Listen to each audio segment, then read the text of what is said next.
computer. All right. How you guys doing tonight? Hey, doing great, Doing Tim. great.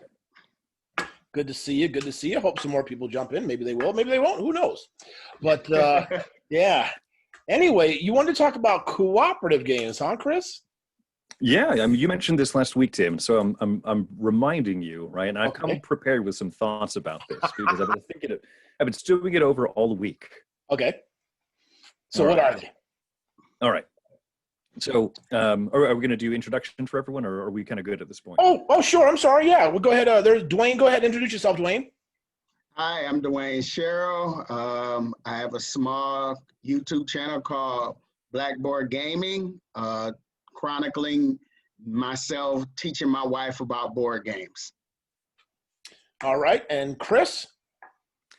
Chris, I have a podcast called Meeple Overboard that I do with my wife, Wendy. And so we've been doing that for coming 3.5 years, I think now. We've been a show. So it's been fun. Good. And my name is Tim, and I have the Meepleville Board Game Cafe, and I run Dice Tower West, and also I'm starting a new Meepleville YouTube channel, trying to get into the YouTube world. So, well, yeah.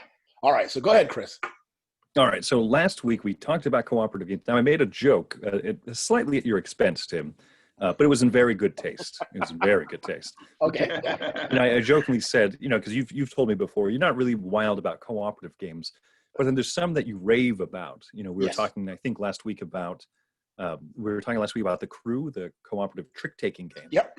Little things like that. And you corrected me and said, Chris, I do love some cooperative games. So I thought that would be a fun discussion about, what are the differences? What are the ones that you like? What is it that you don't like? And maybe we can defend. Dwayne and I can help defend the honor of some of these other classic co-ops from Timm. Well, first of all, Dwayne, are you a big co-op guy? I play anything that hits the table. But I do like co-op games. Oh, okay.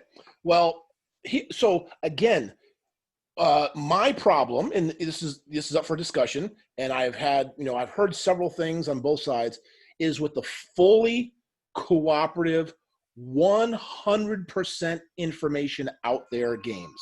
Okay. Now, my issue with those is I personally, I could be wrong on this. Actually, Matt Leacock told me I was. he would probably know. And when you say fully co-op and all open information, one name does come to mind, Matt Leacock, the designer of games like, there's a little thing called Pandemic. Yes. Yeah, and I brought the same question up with him, and I brought it up with Rob Davio also, who helped design Pandemic Legacy with him. And my whole thing is, and again, I don't see how I'm wrong on this point. My whole point is at any one point in the game, right? At any one point, if there's perfect information out there, then I would argue that there is an optimal play. Okay.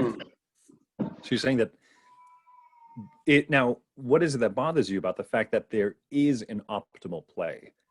That is it too easy to discover? Is it too easy to parse out? Because but before we get into that, do you agree with that or not? That there is, right? I mean, almost in any game, on your turn, if you had a scientist, there is going to be, or whatever, like a mathematician, there is going to be an optimal play. Yes or no, right? I mean, whether we make him or not is a whole different thing. But anyway, okay.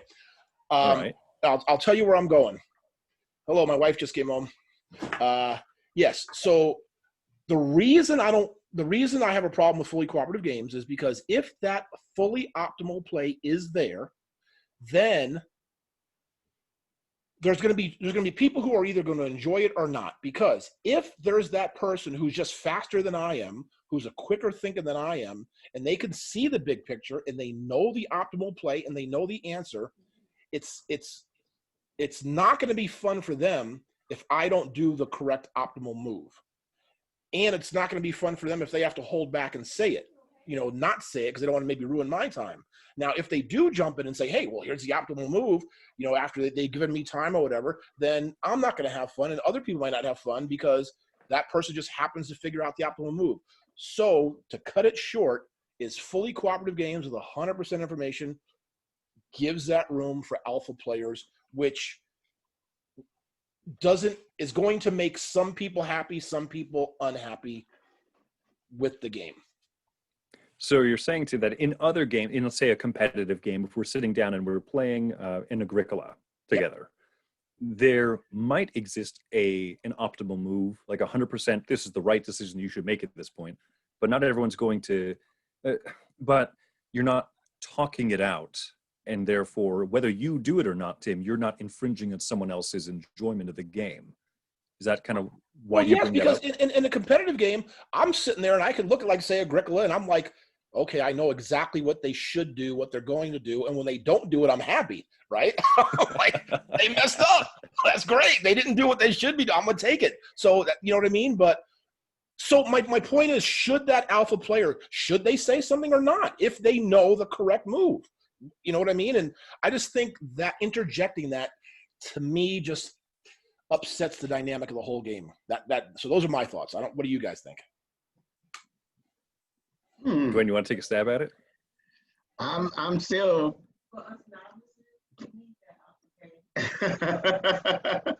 My wife is off screen saying, for us novices, we need that alpha gamer, but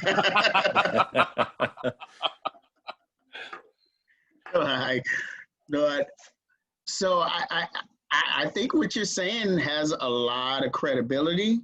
And so there are games that I've played when I play with, introduce people to the game, I get more satisfaction in seeing their enjoyment of the game. So sometimes I kind of back off to make sure I'm not becoming that alpha player. I enjoy more like for example, Spirit Island. That game requires so much thought and so much discussion that is, if you actually, I don't think anybody could really be an alpha gamer in that game because I'm not familiar with that, so I don't know. Yeah. Yeah, Spirit Island is pretty much my favorite cooperative game because it requires a lot of discussion. And pretty much you playing as spirits of this island, and you're trying to help the natives fend off the colonists they're trying to farm the island, but the natives look at it as blight. Okay. And so you're trying to help the natives by doing, using your spirit powers or whatever, like causing earthquakes or, storms or whatever to scare the colonists off the island. And for every player, each player gets their own separate section of the island. But as the game progresses, you're able to cross over to somebody's area of the island and say, hey, I can help you over here. Can you defend this or whatever? Because it's pretty much the natives are fighting off the colonists.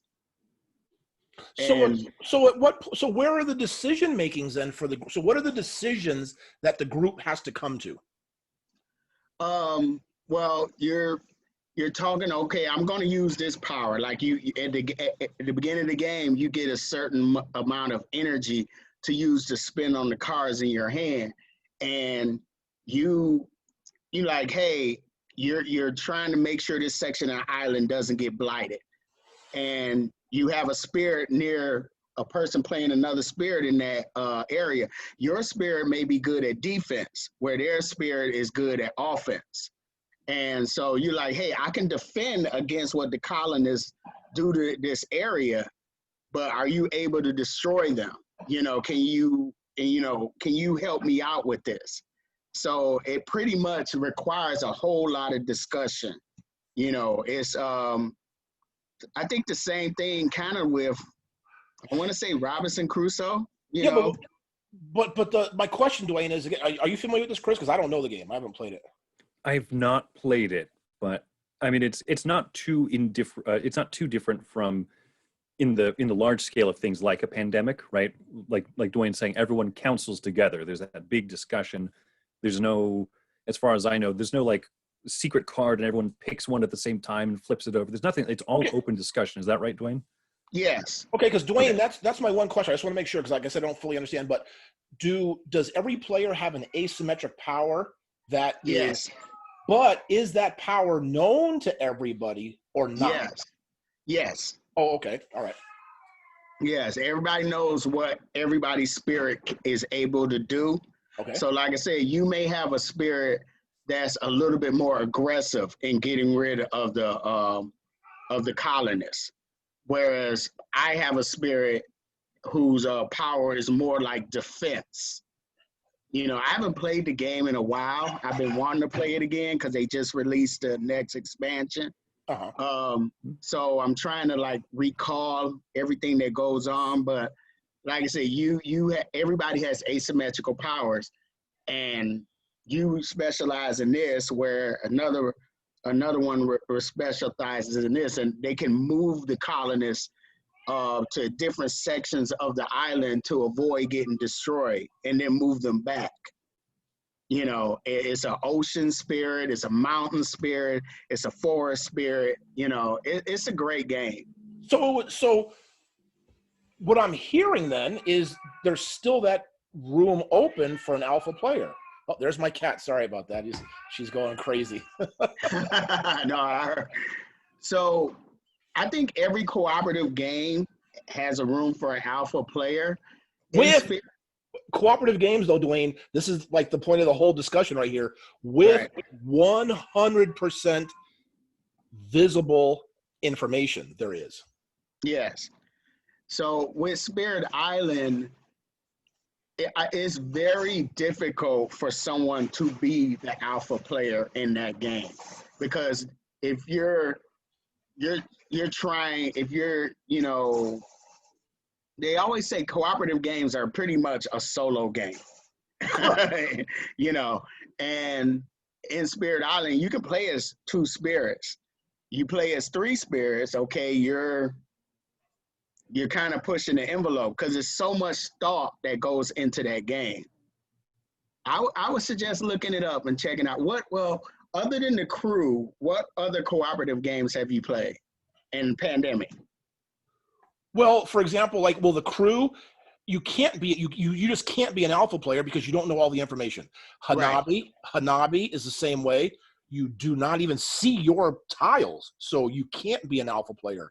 The game is one also, because you don't have all information.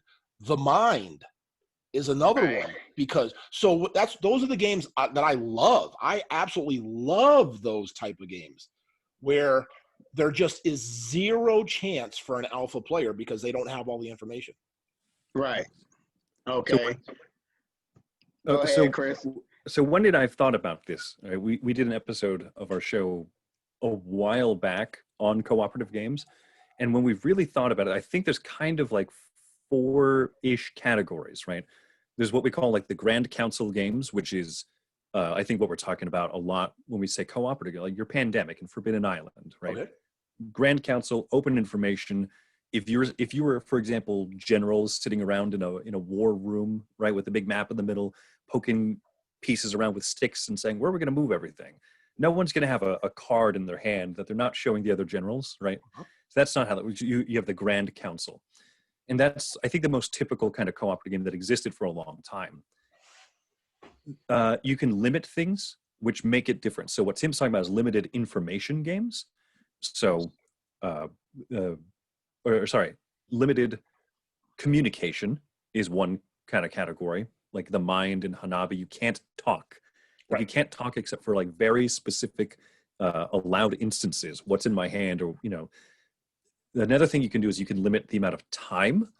So Escape the Curse of the Temple is a real-time dice game. Everyone's rolling dice, and you can have 5 people running around this temple trying to collect gems and get keys and put out fight off ghosts and then find the exit.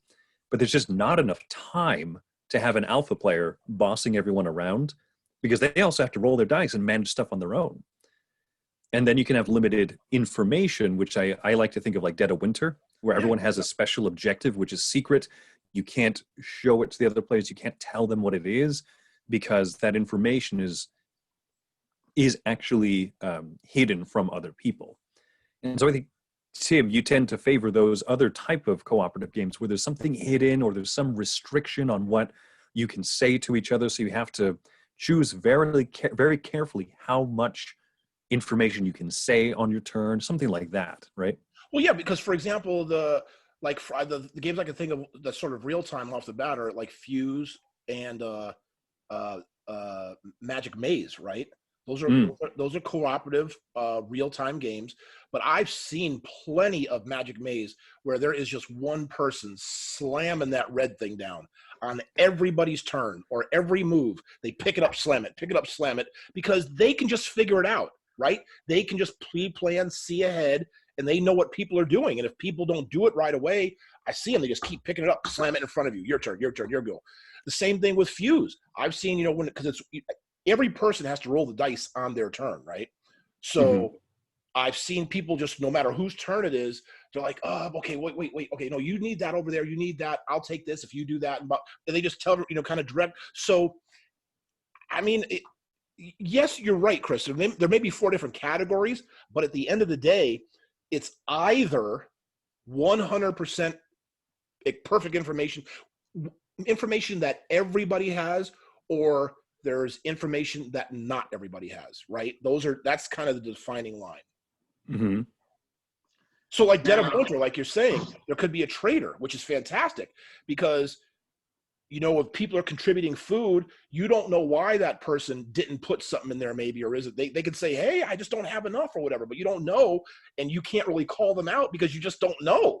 So you have to just kind of go with it, because everybody doesn't have the same information. And I love those. Now, when you say, okay, so for example, the information is out on the table.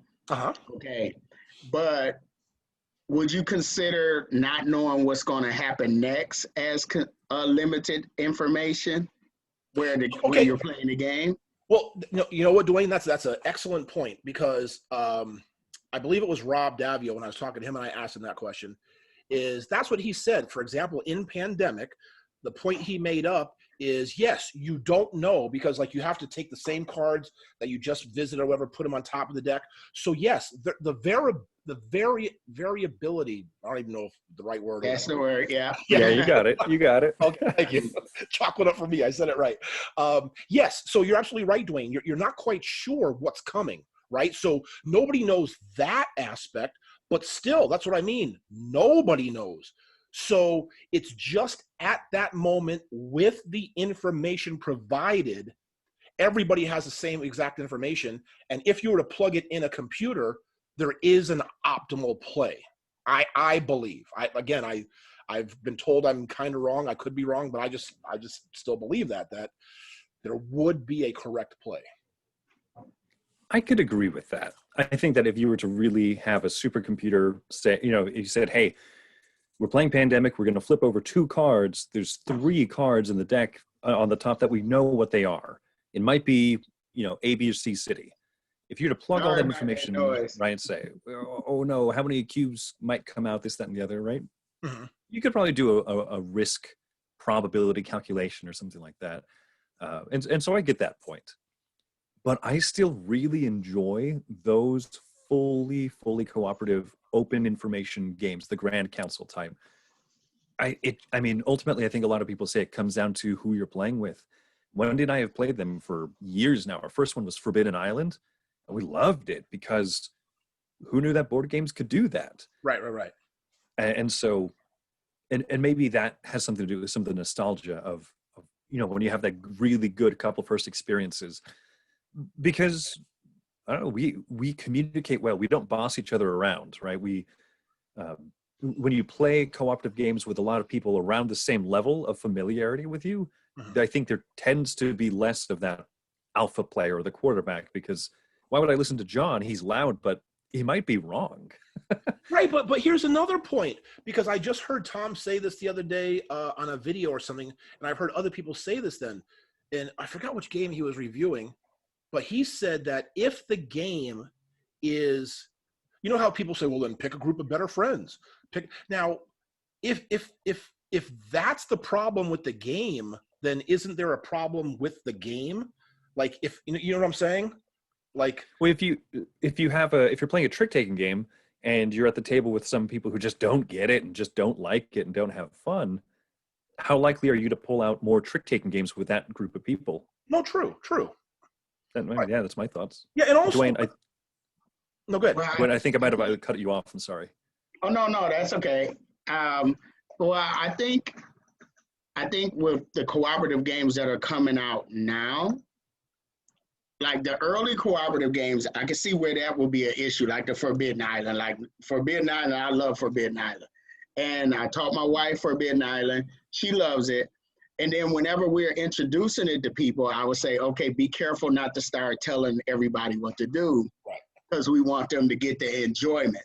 So as cooperative games continue to come out, you can see that they're adding stuff, like they see that as being an issue where there could be an alpha gamer. So now they're making it where all the information is not on the table, like time stories. You know, if you play time stories, when you go to a location, is they tell you, like, do not read this card word from word. Just kind of tell them in your own words what you learned. You know, and if they want to go find out what happened, then they have to go to that location, but right. that's going to take up time, you know. So I understand what you mean about, you know, cooperative games. If all the information is out there, then where's the challenge, you know? Right, but yes and no. But also, have both of you played, or either of you played, Pandemic Legacy? Mm-hmm. I haven't yet. Okay, because sort of going back to what you said, Chris, I've just played season 1, is even though that still had basically 100% information, why I sort of enjoyed that a little bit more, because again, you know, like Rob had told me, you know, with the you don't know what's coming out with the deck and all that kind of stuff, but this had such a big future that there was a lot of open discussion, because somebody could just say something and you'd be like, oh, you're right, that could happen, because you know what I mean? It's such a sort of a spread out. In the regular base pandemic, it's just the time is just a little bit shorter, I think. You know what I mean? So it's kind of Right. little different. But I did really enjoy that, and it was fully cooperative, all information, but you just had that kind of bigger arc, I guess you would say, or whatever. And what's great about it, right, is and Dwayne, I'll say I would really encourage it if you enjoy Pandemic at all. I would encourage trying Pandemic Legacy. I would love to play Pandemic Legacy. And if your wife is into games, I mean, does she play Spirit Island with you? Oh no, she would not play Spirit Island. Oh, okay. Because Yeah, Pandemic Legacy does have a big, it does have a bit of a ramp up. So by the time you're playing your last game, my understanding of about how heavy Spirit Island is, it gets closer to that, compared to the first game.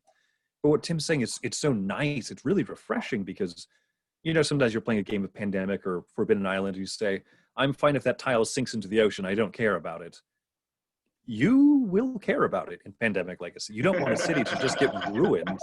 Yeah. It's only Miami, Right. Like, you can't just say, ah. No, it's very I've heard some stories about Pandemic Legacy, and I would love to get a chance. Like the first Legacy game I played was Betrayal, but we haven't finished it yet. But then I did finish a full playthrough of Clank Legacy. Oh, cool. I've heard that's really good. It is. It's really good. And it's a big box, right? Yes. And it's a lot of tearing up stuff. They did such a good job with that whole series, didn't they? The base Clank, and I haven't played Clank in Space, but I know there's people who are really into it and they just love it, and they've just done such a great job with that whole Clank IP, Yeah, I haven't played Clank in Space either, but I think I would still I would appreciate Clank more because I love the fantasy thing. Mm. You know, I think that's the thing. Some people like space or fantasy. I would go with the fantasy. Right, right, right. So, Because I know that with Clank in Space, they did a lot more pop culture references. So you draw a card and it's like it's a funny reference. You know, I don't know if it'd do anything for Tim, but like, you know, I grew up watching Star Trek and Star Wars and a lot of just geeky, nerdy things. And so they have a lot more humor in Clank in Space. But also part of the reason why I'm really curious about Clank Legacy is because that is now fantasy Clank, but with a lot more of that humor infused into it.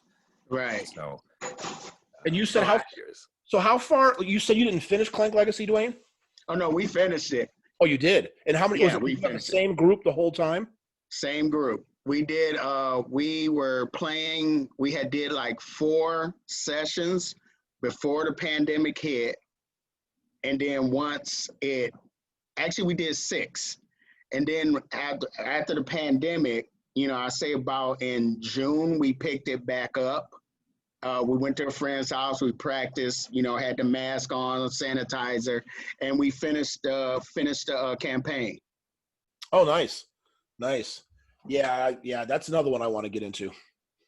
Oh yeah, Clank is funny because it's a friend. It's one of the guys. His copy, my copy, hasn't even been opened yet. But wait a second, can you play it again? Yeah, you can continue to. I would love to play it again, and I know how to kind of like jump back. Like I played Time Stories with a couple different groups, Right. and I'll go into the background and allow them to make certain decisions, and I'll allow them to tell me what they think I should do. But is it going to be it's going to be, I mean, what I'm asking, is it designed to be different or not? No, it's not designed to be different. But once you finish the campaign, then you'll have a full Clank game that you can continue to play. Oh, okay. Right. Okay. Yeah, Charterstone did that. I've noticed that I tend to kind of bridge the gap here between these two conversations, the legacy games and co-op. I tend to prefer legacy games that are cooperative. I think because I enjoy the discussion and it's almost like forecasting, right? In a cooperative legacy game, you're saying, well, we can make this move now, but what's going to happen 2 games from now? You know, you almost have that in your mind. But yeah, like playing Charterstone, which is competitive, it's worker placement. It's really cool when new stuff comes out, but I'm not sitting there talking with the other people at the table saying, hey, what do you think is going to happen? Should we do this thing or should we not? Because it might, you know, affect all of us. It's kind of feels like, well, I'm playing my little legacy game. But something about the cooperative genre with legacy, I feel like is really juicy, really good. Yeah, because one of the ones that I really was hoping to play this past April had it all set up, but of course, you know, it's kind of like what's that cultural reference of isn't it Harry Potter, He Who Shall Not Be Named or something? Like, or okay. Yeah. Or something, I think. Well, that's kind of like 2020 and the whole thing. Well, the thing that shall not be named, right? We don't want to talk about. But is the King's Dilemma. Yeah. Okay. Now here's sort of, I guess, another wrench in the whole subject of this cooperative thing, right? Because these are real, from what I understand, like real kind of moral questions, kind of like the war is mine, I think is another kind of cooperative one. Where, this war is mine. Yeah. This war of mine. This yeah, war of mine, right? Where you like, you know, so if us 3 are playing, right, and we all know the same information, everything, but the decision we have to make is, hey, like you said, I think you brought it up, Chris, right? Do you want to give this food to your baby, or do you want to give the food to a scientist who's going to find the cure to save the world? Now, even though we all have the same information, there can't be an alpha player because there's not a right or wrong answer per se, right? Do you know what I mean? So with those kind of questions, I think I would really enjoy that, because he could say, no, don't feed the baby. Well, that's your opinion. It's not the right answer. I don't know, because I haven't played those, but I would think it may not necessarily be the correct answer, if you know what I'm saying. That is a good wrench in the gears. Yeah. Do you play as I'm here to win, or do you play as oh man, I know it's a game, but I'm still a person. Like, feed the baby, make the scientists scavenge for mushrooms or something, you know? Yeah. No, it's Yeah, I probably will feed the baby. yeah. There you go. Yeah. Because don't those games sort of like Time Stories, what Dwayne brought up? Because I played all of the original except the last two, like I think it was Madam X and Brotherhood of the Coast or something like that. Yeah. And I played the new one. I did the Hadal project or whatever. Was it the Hadal project? Or, yeah, I think it was or something. I did the new Yeah. one.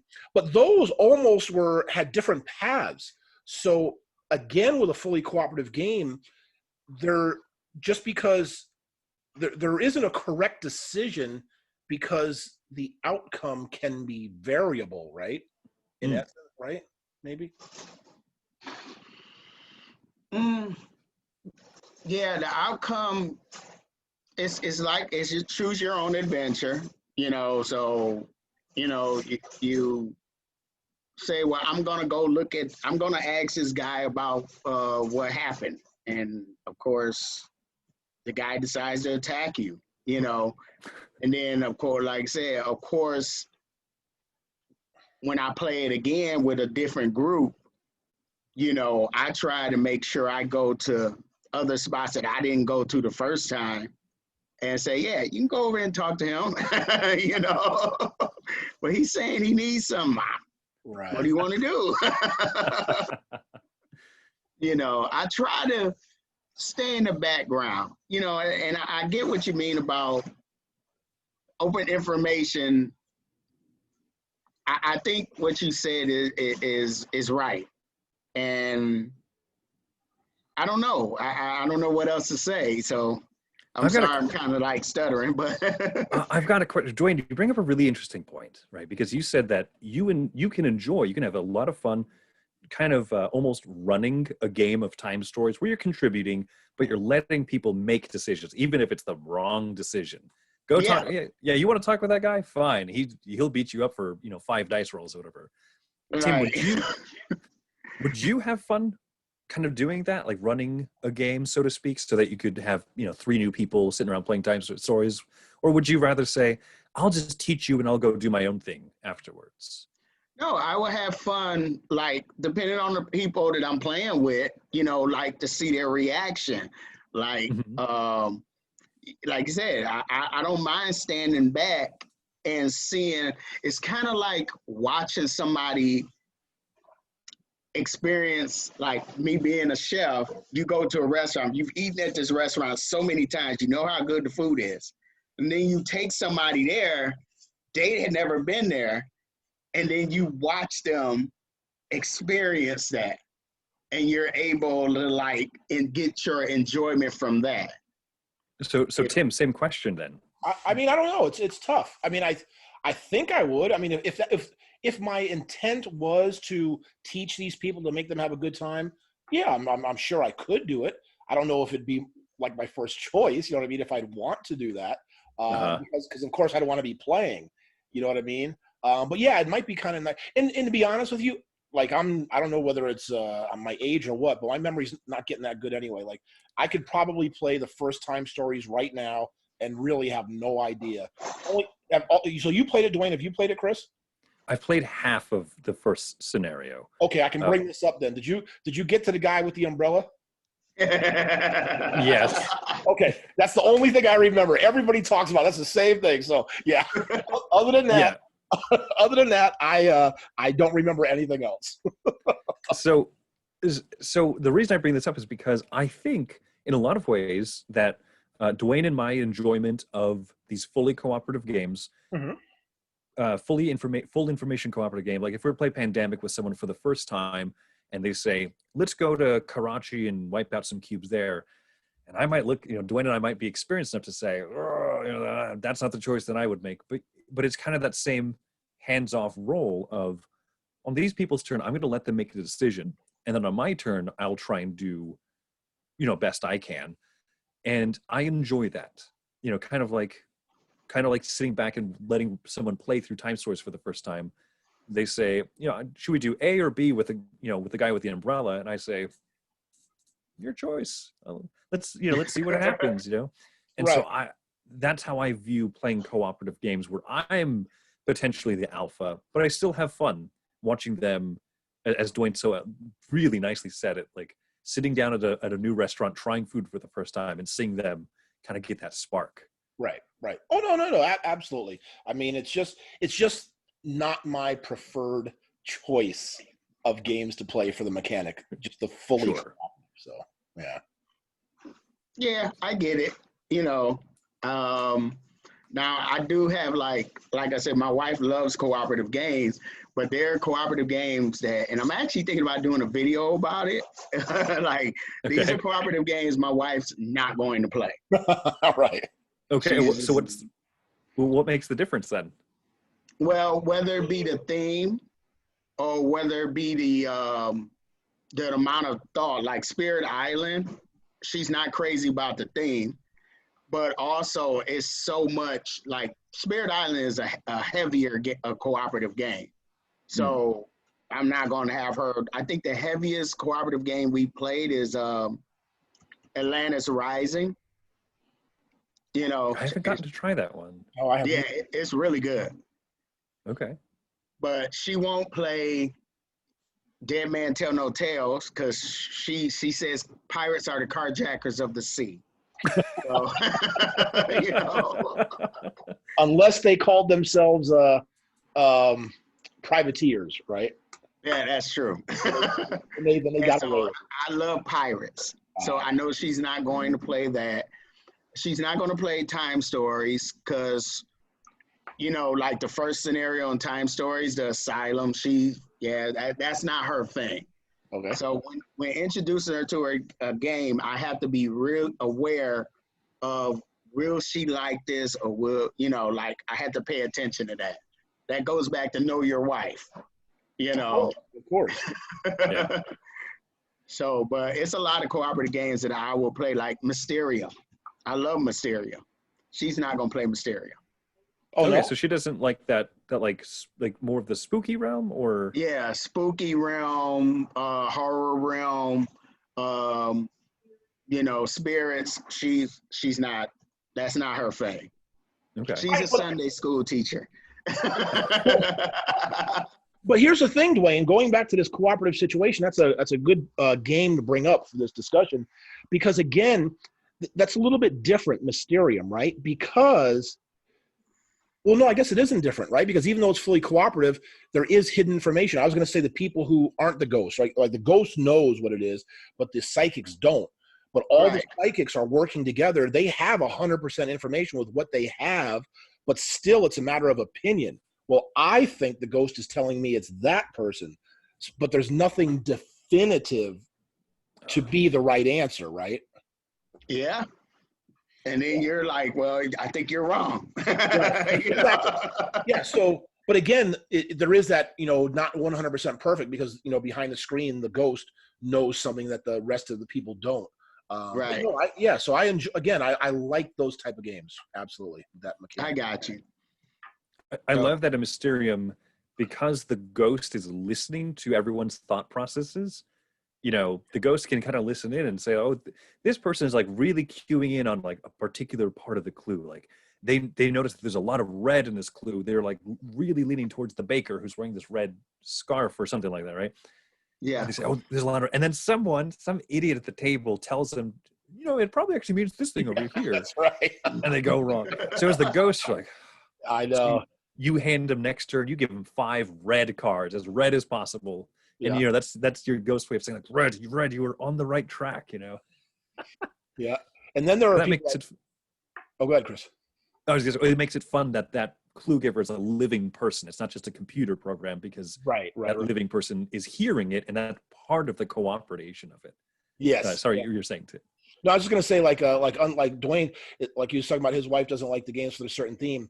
For cooperative games, my wife just doesn't like them at all, because she is old school, right? And you have to win. Like, no, we don't work together in a game. That's just not a thing. Yeah, to her, that's just not a thing. No, I need to beat you. And if I can't play a game where I beat you, or I could potentially beat you, I don't want to play it. So. Yeah, my wife does that too. We have a friend who's like that. It's funny because this friend of ours, she's just the sweetest, kindest, nicest person that you'll ever meet. She is just very, just very loving. She's just an adorable person all around. And then when you get at the game table with her, she's like, "What do you mean I can't win?"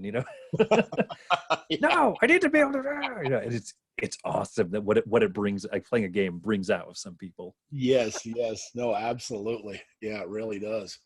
And then Dwayne, you had talked about some horror games, right? What are some of your favorite horror games? Well, I'm more spooky. I'm not a big horror, but I'm more spooky, like Twilight Zone type spooky. Oh, I love Um, love. I would not play zombies. Anything with zombies, I'm not doing. I don't like zombies at all. I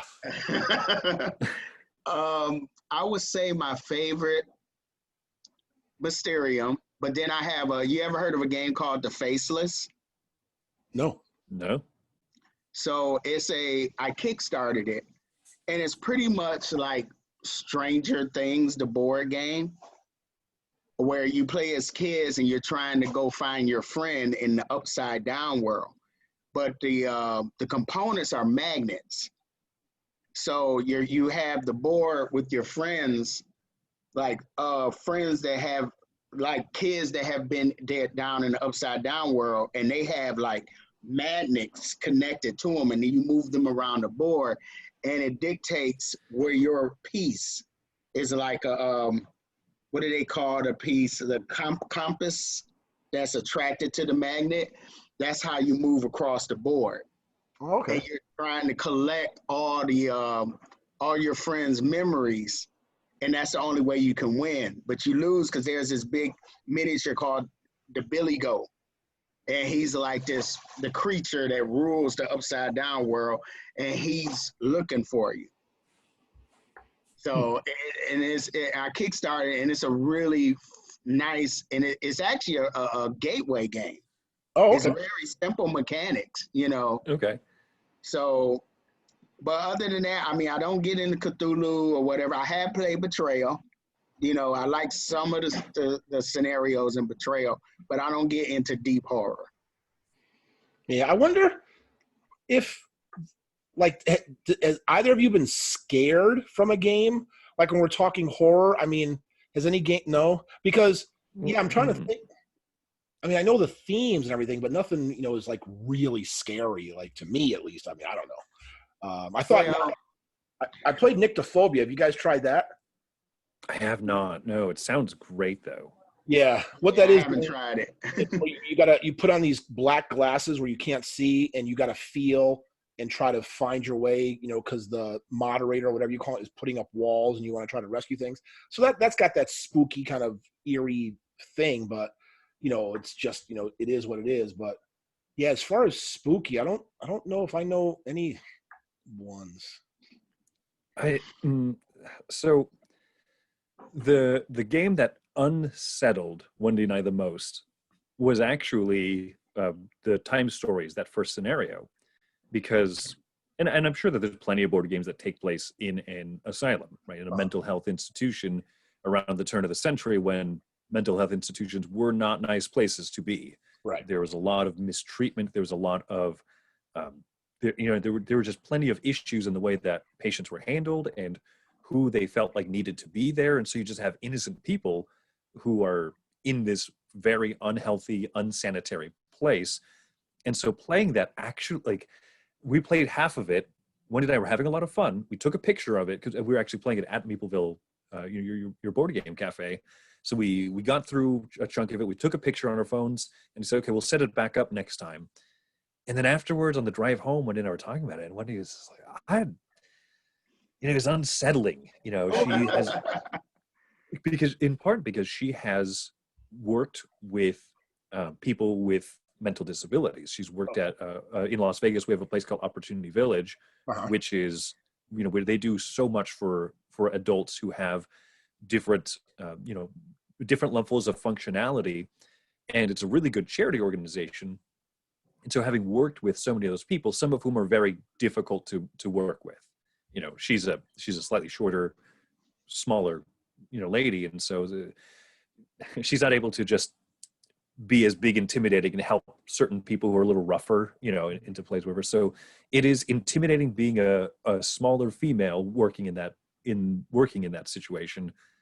And so she's dealt a lot with different, with people of different functionalities and everything. So it was unsettling to her because she worked in a very loving, kind of, I don't want to say institution, but an area at a charity where they can go and they can function and have great opportunities, instead of this 19th century or turn of the century, very terrible treatment mental health facility. And so she, as we were talking about the game more and more, she said, I don't know if I can actually go back to it. Like, she was just actually unsettled, which was an interesting feeling to get out of a board game.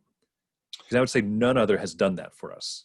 Yeah, I wonder. Yeah, because I'm trying to think of that. If any game has given me some sort of like really visceral action or visceral reaction, like that.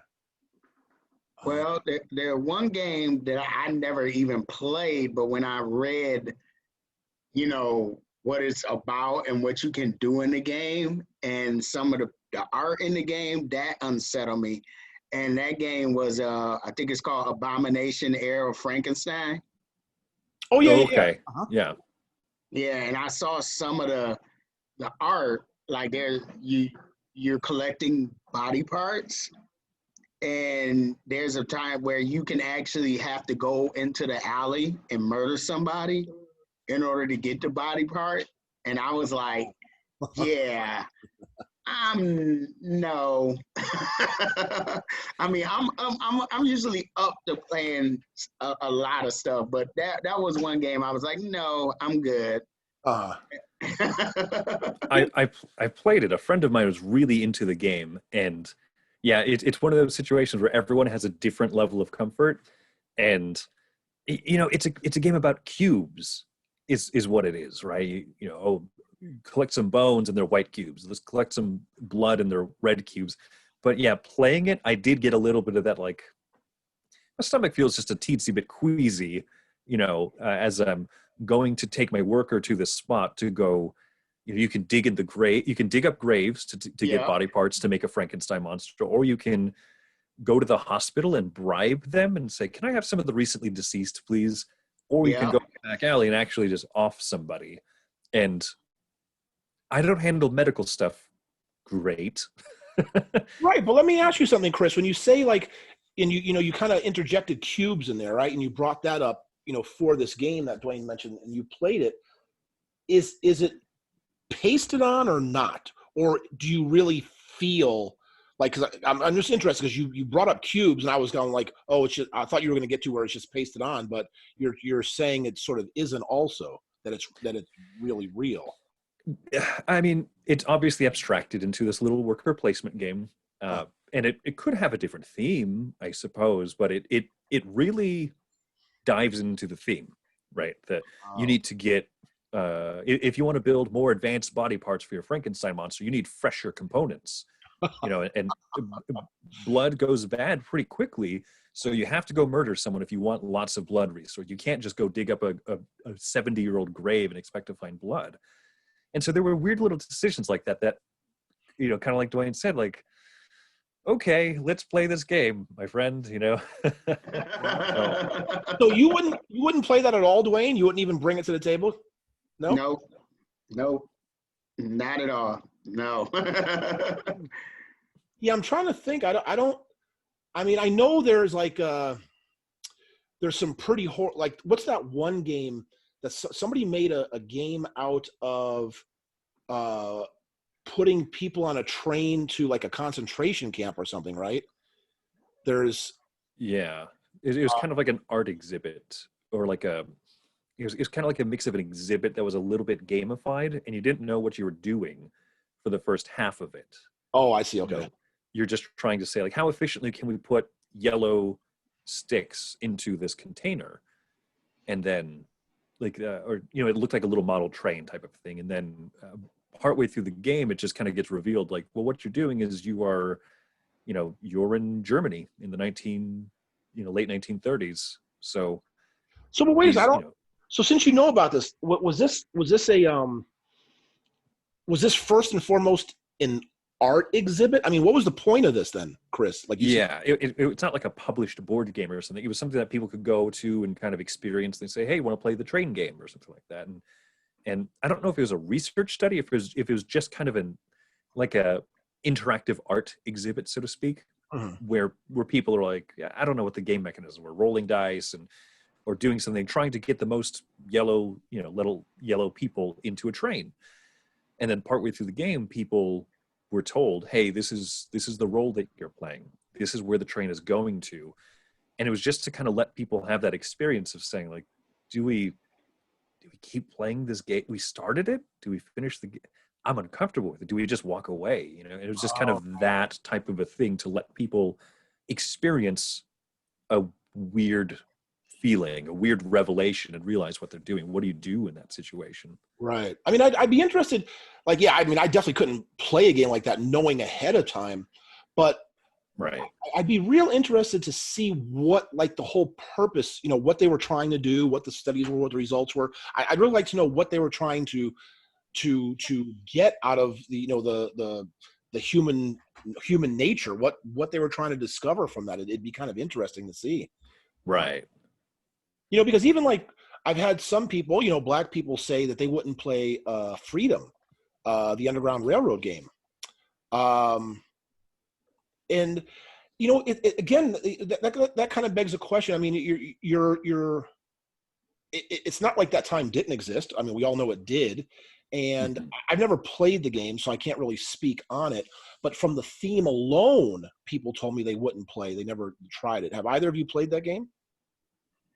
I bought the game for my wife because she's a teacher and she loves social studies and she's really highly informed when it comes to Black history. So when I first saw the game on the shelf, I looked up some reviews of it, and I watched Rotto's review, and Rotto was almost in tears because he said the game is I don't see it as a game that, hey, let's play Splendor and Freedom. Like, no, I could see it as it is a very educational, informative game. It's designed to be an immersive experience. Y'all hear that? That's my wife. What'd she say? I didn't hear it. What did she say? It's designed to be an immersive experience. Oh, really? And yeah. So, see, Come over here. Why you got to be talking? so basically, This is my wife, Alicia. Hey, Lisa. so basically, like the Holocaust game, there's no positive end to the Holocaust game. Like, I think the idea is to take it from being abstract and really, make people understand how it must have felt to be in that situation. I'm hoping that's what their point was, but that's what freedom is. Freedom isn't like he said, let's enjoy. It's really, let's really see firsthand, let's experience the human drama of trying to get people to freedom. And it just makes it more personal and less abstract. That's the purpose of freedom. Right, but then again, that brings up the whole question on, is it a game, right? Like, what it, you know what I mean? Like, are you playing it to play a game? Are you playing it to learn? Are you playing it to get that feeling and try to understand better? What's the point then? Like, Well, as an educator, I can tell you that part of why we are having the national conversations that we're having is because people can't see. They can't understand other people's experiences.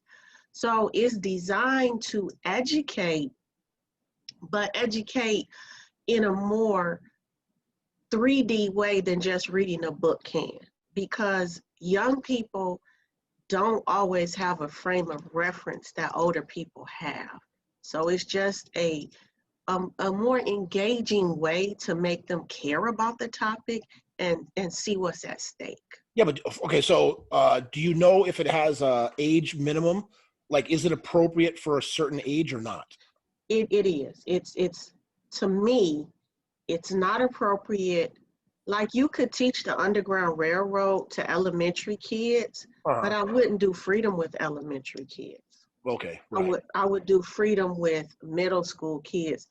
And again, I think that, I don't know what the designers, they have created a whole bunch of games about the early period of American history. And Yeah. I think Freedom was their attempt to provide an alternative perspective.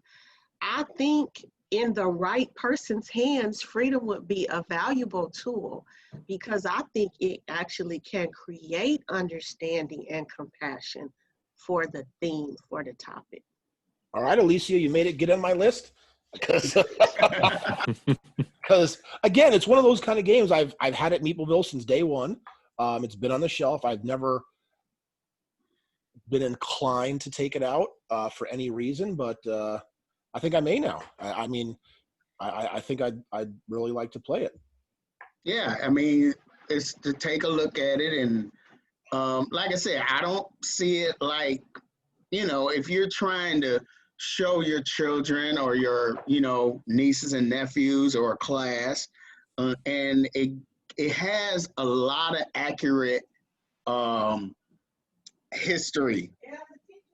It has a teacher's guide in the game. Oh, nice. And it's very accurate. And it lets you know that everybody didn't really agree with, slavery. Mm. But come back over here if you're gonna say something else. Well, I think one of the ways our history is taught is like, enslaved people, they must have just been passive and went along with it. And they did everything in their power to resist. So I think it shows the real effort that not only white people expended to get people the freedom, that the African Americans themselves, the risk they took, the boldness, the courage to really, their desperation to be free. I think it really communicates that in a compelling way. Okay. Here you go. Now we're back to board games. Go away. But it is that is a game. We're talking about. And I think so. Earlier we talked about the problem that some of these cooperative games have, right, where you might know the most optimal decision, like the most optimal play, and you say, let Miami burn to the ground because we're going to go cure red disease by taking these actions instead. I remember watching the Rahdo review of it, which really put this game on my radar, and unfortunately I haven't gotten to try Freedom Underground Railroad yet. But I remember one of the things that Rahdo said in his review of it was, you don't have those moments. You don't have any say, this cube will get captured, but I'll go rescue like these other ones. That puts a more human spin on that decision, kind of like Tim's example earlier of, I only have one food resource, do I give it to the baby or to the scientist? Because every person in that game is a person. Right. Yeah. Right. Yeah, that's yeah, it's real interesting. And I just want to also, because this is kind of good, and I'm sorry, just a little bit of a segue, because Dwayne mentioned Rahdo, Chris, you just mentioned Rahdo and all that kind of stuff. So just today I posted a video, the interview I had with Rahdo about ending gun violence. And because at first, when I did an interview with him, I don't know, a month and a half, 2 months ago, whatever, he was wearing a Black Lives Matter shirt, and we talked a lot about that in the interview. And then all of a sudden, I was watching the video, and he's got like an end gun violence video. So I was like, hey, can I do an interview again? I want to hear your thoughts. Why are you wearing that shirt? What's it all about? So we did. So my basic question is kind of like what we're talking about with, Freedom Underground Railroad and that other game and stuff, is how do you guys feel about social issues or or topics like those kind of things in gaming? I mean, short answer, great. I think, you know, it there's a lot of nuance to the discussion, but I think it was a few weeks ago we talked about, are board games a plaything, or are they art, or can they be both? And I think that's, you know, are they art? Are they a plaything? Are they historical? Are they something historical? And games can be all three of those things. And I think that the example of Freedom Underground Railroad is an example of that. True. Yeah, absolutely.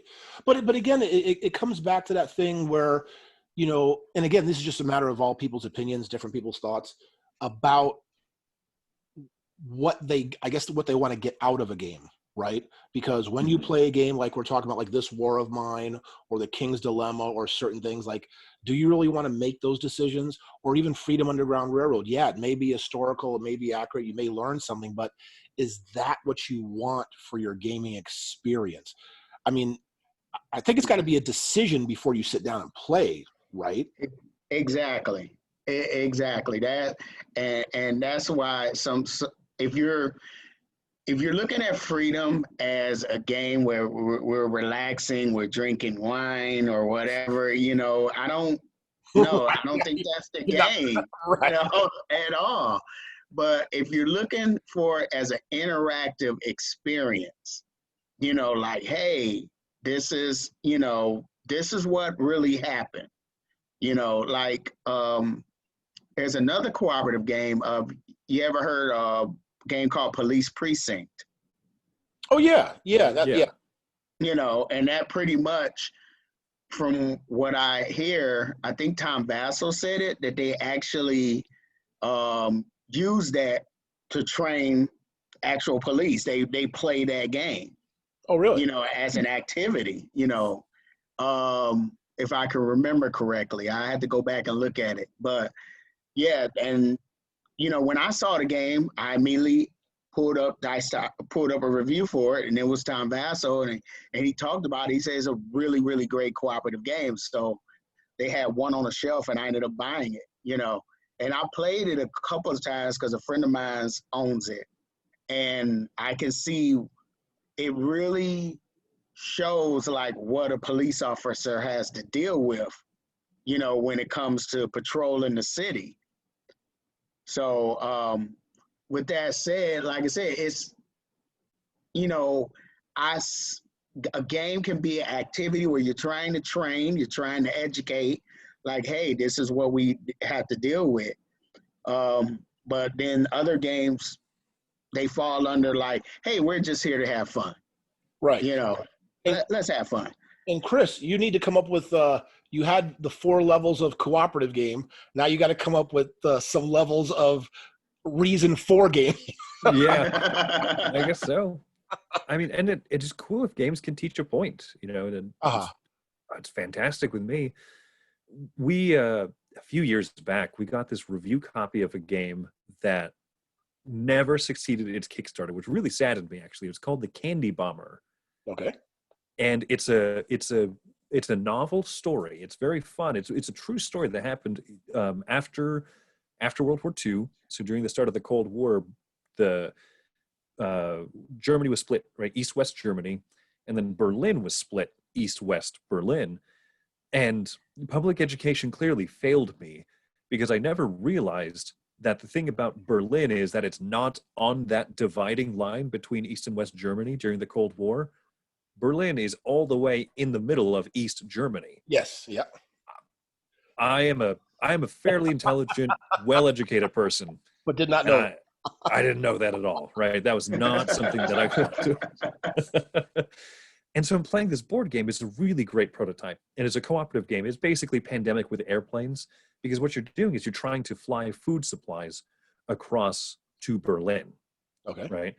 So you have to fly over East Germany all the way back to West Germany. That's like your refueling depot. That's where you get food cubes on everything, right? And then you have to fly all the way back in to Berlin, and you have to fly around to the different parts of it and drop off food parcels around.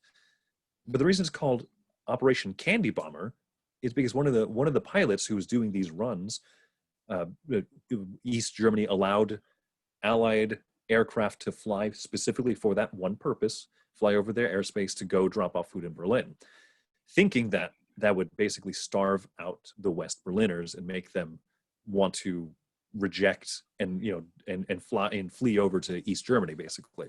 Uh-huh. So these pilots, these just post World War II pilots, are now flying these crates back and forth, crates of foodstuffs and whatnot.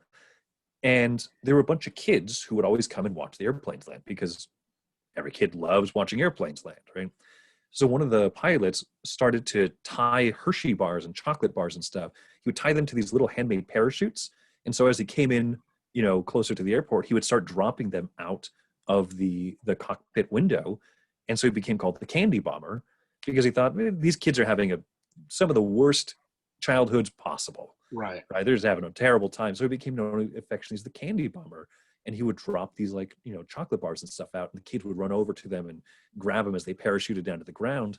And then it became actually a whole thing where back in the United States, it became kind of like a charity thing to donate to, like donate, kids, donate your candy bars, donate some loose change here and there so that kids in West Berlin can have a nice little treat.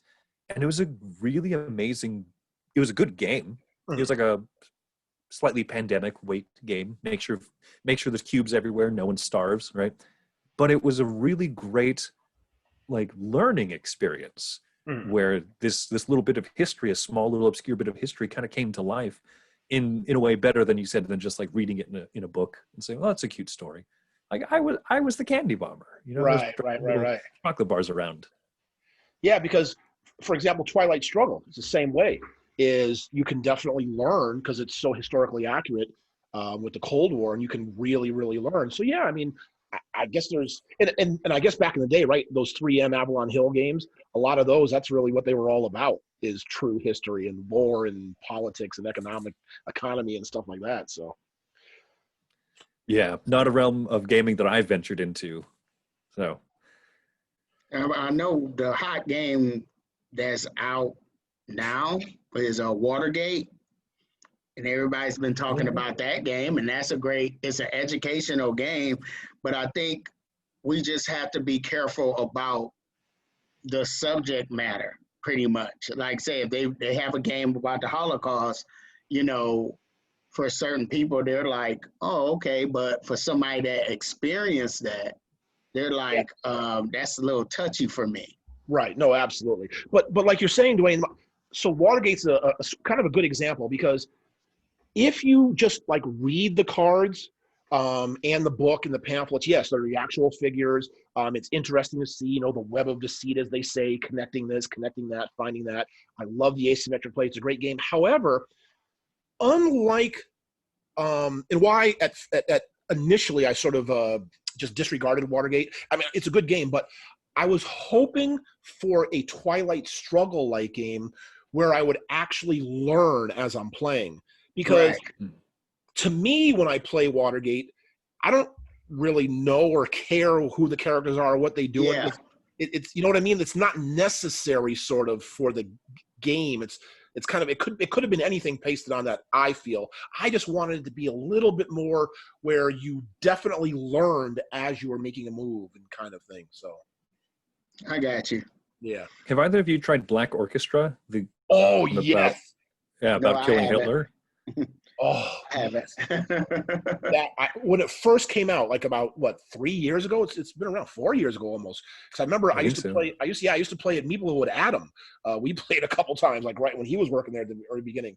Black Orchestra is phenomenal. What it is, Dwayne? It's like the movie Valkyrie with Tom Cruise, like the plot to assassinate Hitler. Yeah.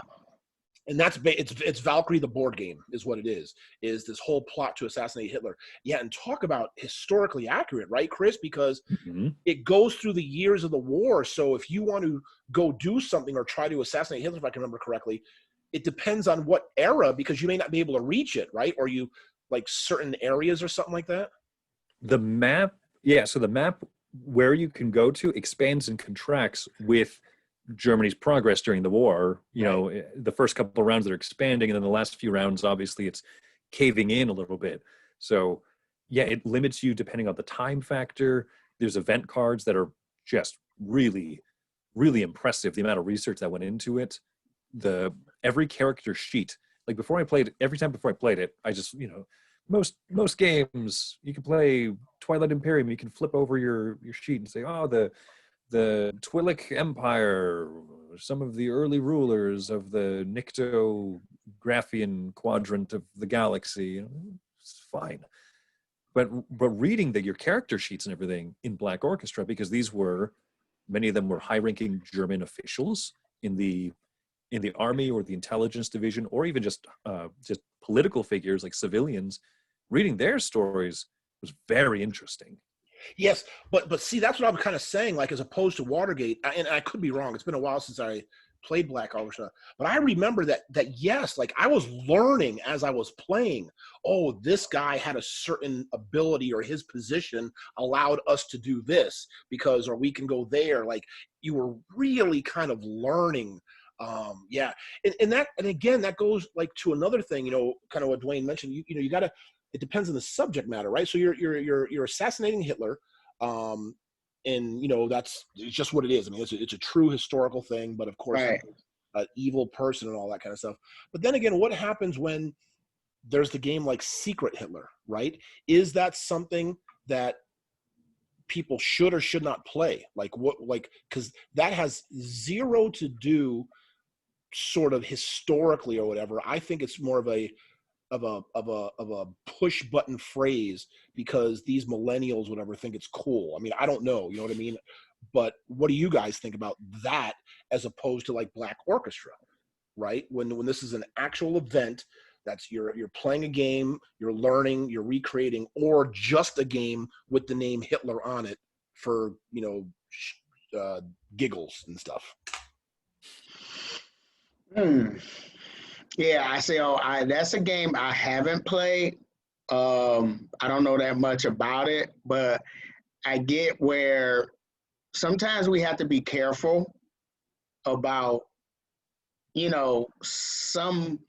some of the subject matter in games, like Secret Hitler, for somebody who has, experienced that, that's, I don't know, they have to, I don't know. I don't know much about the game to answer. Well, just to clarify it for you, Dwayne. Yeah. Hitler or the name has zero to do with anything in the game. It could have been Secret Panda Bear, Secret. Oh wow. It could have been anything. It's not thematic. It really means nothing. I mean, they do have the fascists and the whatever else they are. So they like borrowed like the whatever, I guess. But it didn't have to be that. Right, because I've actually seen a secret. What's the villain's name in Harry Potter? Voldemort. Voldemort. There's a secret Voldemort game where somebody made a Harry Potter themed game, so they don't have to use the Hitler theme. So it's still the same thing, And again, apparently that guy Max Temkin was a horrible person, right? I mean, because that's from the Cards Against Humanity company, and he kind of has been booted out now and all this nasty stuff about him. But his whole thing was like, he's Jewish and 100% of the company was Jewish. So they kind of said, well, since that's the situation, we can kind of do that because we're Jewish and we can. But that doesn't necessarily mean it's okay either, right? Right. Yeah, I mean, there's a few small thematic integrations with it. So there's two tracks. There's the good guy track and the bad guy track. And if one of those fills up, that side wins. Or if the bad guy track is halfway filled up and whoever the person with the secret role of Hitler gets elected chancellor of Germany, then the bad guys win automatically. Right. And so I somewhat see the point. I think the company tried to make this point that it is about how subtly fascism can gain hold in a group of people who are trying to do the right thing. I think. Yeah, it is. But thank you, Chris. I did not know that. That's good to know. But I would just I'm just, and again, it's not you. It's your statement from the company. But that's just kind of lame, right? In my opinion, because I would argue that nobody who's played that game puts that together or has gotten up from the table and said, geez, now I've got more historical, knowledge about how Germany was run, because I kind of felt that the fascists, and I learned a little bit. Nobody says that, right? When they get up from the table. I don't know. I don't know. I guess the thing is that it doesn't do it in a way that any other of those hidden role social deduction games doesn't also do. You could play there's the one called Good Cop, Bad Cop, Yeah. the Resistance, any of those like hidden role games. There's a good team and a bad, a werewolf, Mafia.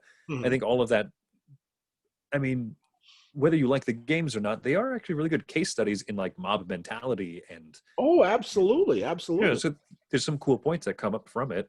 But yeah, I don't think when I compare Secret Hitler to, say, Black Orchestra, there's no comparison. Oh no, not at all. Yeah, as far as learning. Well, I'm at define Black Orchestra. Okay. Dwayne, it's phenomenal, and it's very difficult. I don't know if I ever beat it. Like I said, I think I only played maybe 3 times, but I don't think we beat it any time. I know we got close, really close ones, but it's very hard. Very hard. And there's different if I remember correctly, Chris, right? There's different levels you can start at, right? Or there's something that's adjustable at the beginning. Right. How hard you want it too. Or even like I remember the rulebook has like an extreme mode where you have to also kill Himmler and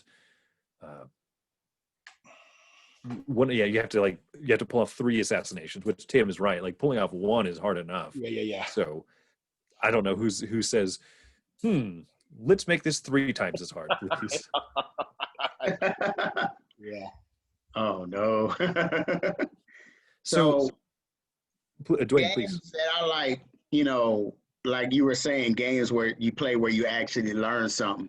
That's one of the reasons I'm a big fan of Wingspan, because we make it a house rule that they had a little information at the bottom of the card. So when you play a bird, you have to read that information on the card. And I just finished playing Mariposa. And do I think it's the next Wingspan? No, I think it's a great game, though. I think it sets out what it needs to do, because it's a lot of information about the monarch butterfly migration that I didn't even know about. Like the fact that they said it takes 5 generations to make this migration, and I thought that was really cool. So I like playing games where you end up learning something. And it's funny you bring up Mariposas, Dwayne, because Rado was saying that in his video review of Mariposas, which he had alluded to in the Tekenu video as well, where he felt Mariposas in the rule book, like you said, you read that in the rule book, right? You learn these things in the rule book. And he felt, and I kind of agree with him too, that more subjects like this should come out in the rule book or whatever, where you are learning something, so it's kind of like, oh, this is the migration. And he was saying how, yes, like, both Elizabeth and AEG, the company, were very diligent about making sure information was in there. They had a little bio of Elizabeth, so it was just really well. You're talking about the rule book, but it had information, because like Tekenu, he was saying, he was like, I would like to know what this is about. Like, what is this? Like, there was nothing. Right. And so, yeah, it would be nicer if not necessarily in the game, because like in Watergate, what we were talking about, they got that nice pamphlet, right? They explain all the cards. You can you get a history lesson just reading like the book in the game Watergate. So I would really like it, yes, if more games did that, where not necessarily in the game per se, but reading the rules, or at least having what do you call a little book that comes with it.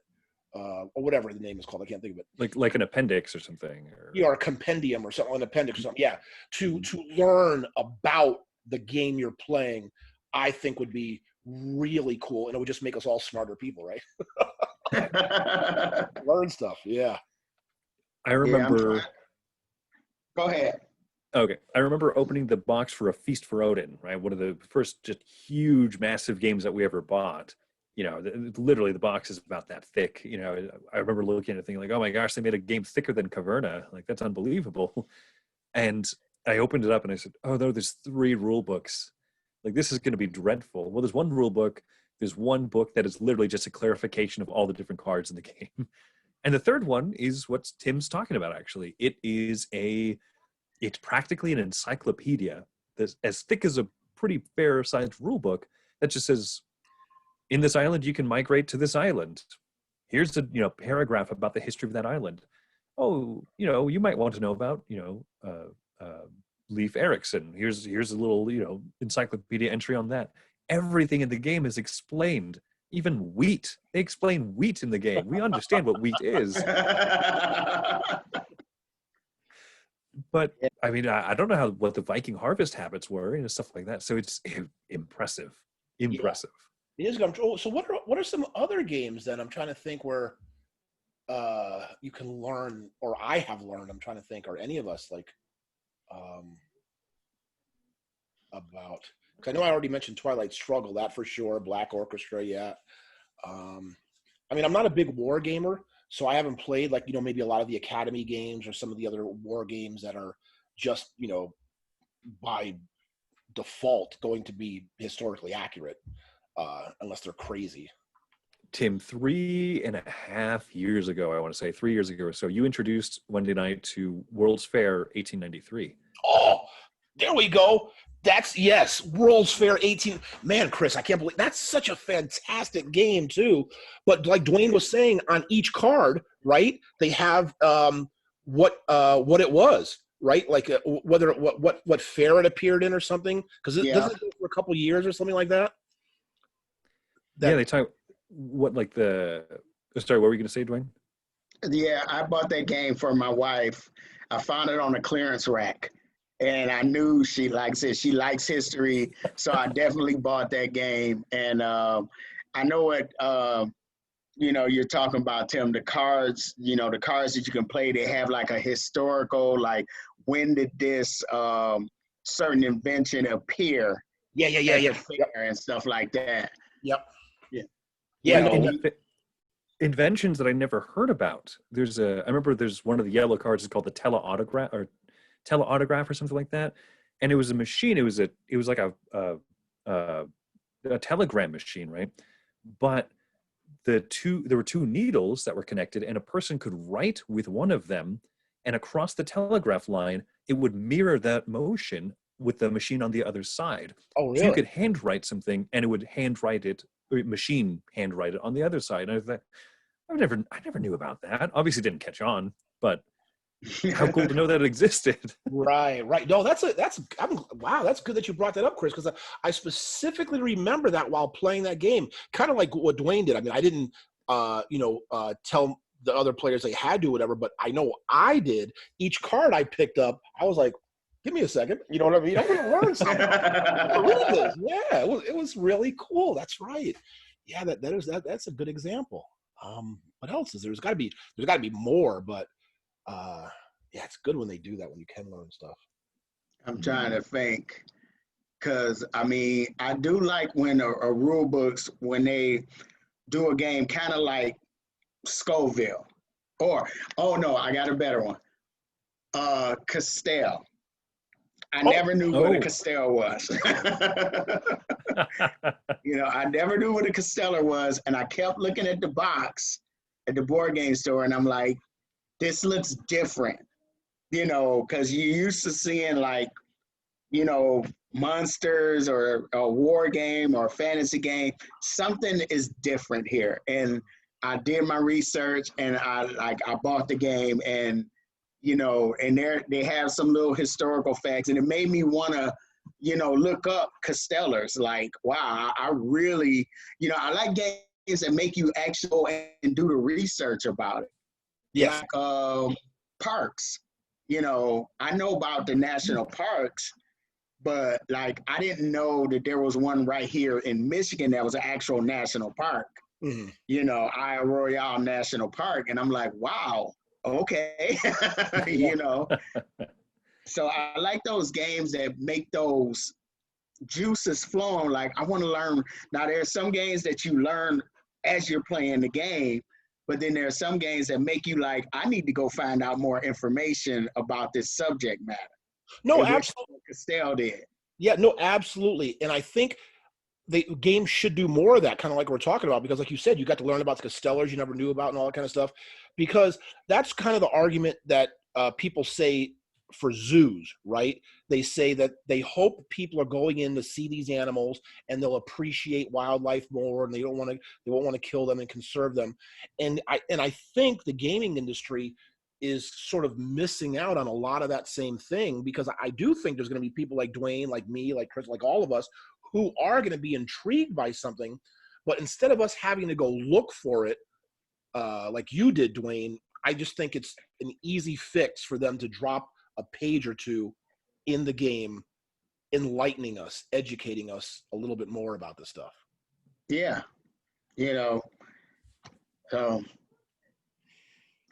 I'm trying to think of any other games that I can think of. Like, there's Scoville. Right. But I mean, like, for example, like, like Teotihuacan and Sulcan, those are actual, places or ceremonial centers in Mexico. I think like there's Tikal, right? And that's in Guatemala, I believe it is. So there are these places, but it'd be nice if they actually had information and stuff in there. Yeah, I'm trying to look too. See so thinking about it, Brass Birmingham, we own the Ruxley, the nice deluxe, fancy version of it. And one of the things I really appreciated was you open the rule book and the front thing is just 8 profiles of different industrialists of that time. And they even went through the effort. They said they put in a ton of effort to find 2 female industrialists, 2 female factory owners, people who were, I mean, when we say capitalists, people who owned the capital, who were the big movers and shakers. They found 2 females, 2 female industrialists at the time, and wrote up interesting biographies on those people as well. And it's just a little move like that, made me say, oh, interesting, right? There is something more to this. And then I'm going to build a building here and put 2 orange cubes on it, please. Yep. Yeah, it is. Like Crystal Palace, I just thought of, does that kind of like what World's Fair does. It's got like little information on it. I'm looking at Sagrada right there. That's from the Sagrada Familia in, was it Barcelona or Madrid? One of those places over there in Spain. Yeah. But again, I don't know if people who buy that game know that, or if it says it in the game. Some games are good about having like a little paragraph of flavor text. Right. Yeah. Yeah. I would say to a smaller degree, Tricarian. I don't know if you guys have either of you played that one. I have not. Tricarian is an almost amazing game, in my opinion. It's so fun. It's so very good, but I've never played it where everyone at the table got you can put on magic performances. Like the end of each round, you go through and you do the magic performance. You do worker placement, you get resources so you can build different types of tricks and illusions, and then you go here and you hire assistants, you do all these really fun stuff.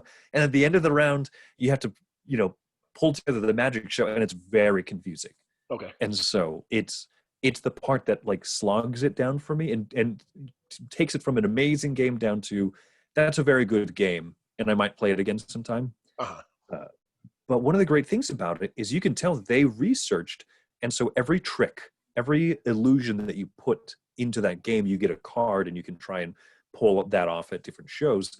Every one of them is based on real, historical magic. You can, Tim, you being a magician, I bet you would look at it and say, oh, I know what this is in reference to. I know this is the orange tree. I know that this is, in reference to, I'm drawing a blank at the moment, right? But it's that very like 19th century right magic type of thing. So it's not as educational up front, but as you're playing the cards, you draw this card and you say, oh, interesting, I wonder what this is. And kind of to Dwayne's point, people will maybe look up and say, well, I mean, what is this trick? What is the orange tree?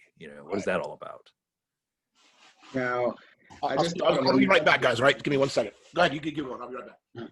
I thought of another game, Western Legends. Oh, I've not gotten to try it. Yeah, it's just an open sandbox game, but it's it's accurate with, like, it has Billy the Kid, it has Wyatt Earp, you know, and it has all famous people. And I found out that there's some famous African American people that were back there that were gunslingers. So I don't remember their name off the top of my head, but they have like information on the cards about who these people are. And I was like, oh, that's really cool, you know. So I figured, like, my wife, well, she'll play. I think she would love the, you know, the fact that they're African American gunslingers in there.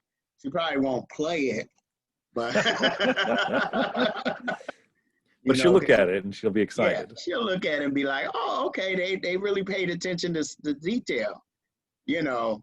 So I like those kind of games that, like I said, make you really, I think Azul does it to a certain extent. You know, Reef, they talking about the barrier reef. That's true, yeah. I just got Trekking the World came in from my Kickstarter of Trekking the World. And I'm already looking at the cars and I'm like, oh, this is a real place. Okay. You know, so yeah, it's just anything that makes you want to curious. I like those games that make you curious about what's the context, you know. Yeah. So, is that Trekking the World? Is that the same people who put out Trekking the National Parks? Yeah. Yeah. They're lovely people, lovely company. Really. Oh, cool. Yeah. Yeah. That's always so refreshing to hear. You know, there's a lot of good people in the board gaming hobby, but, you know, there are some not good people out there. So it's just, you're always worried, you know. Right. When you hear something good and genuine about people, you think, oh, thank goodness. Yeah, but that's in every aspect of life, right? You're going to have really, really good people, a whole bunch of in the middle, and then some really bad people. So at the bottom is, it's kind of an unfortunate mix. Yeah. I'll be right back. Yeah, no problem, Dwayne. Yeah, I need to play. Jeez, I need to get some more games at the table. That's my problem. I just don't have a chance to play enough games. And like you play so many games, Chris. You like every day you're playing a game at least, right? At least once a day. Dude, I mean, there's plenty of game. Well, okay, so here's one of the things that helps with that is that obviously Wendy and I want to play games together, and we just for the first time for our podcast, we've been actively trying to reach out to publishers for review copies because we haven't really had to before because we go to this nice little board game cafe in Las Vegas called Meepleville. And Timm buys the hot new games that we get to review. Oh, there you go. Yeah. And so just, being cautious and staying home, you know, we finally reached out to some publishers and we've gotten some copies. So we've been playing a little bit more recently. We hit a slump where we were not playing games very often. It was just kind of a slog, and we just needed a bit of a break. We'd play enough to review a game or something like that, but we've been on a good streak.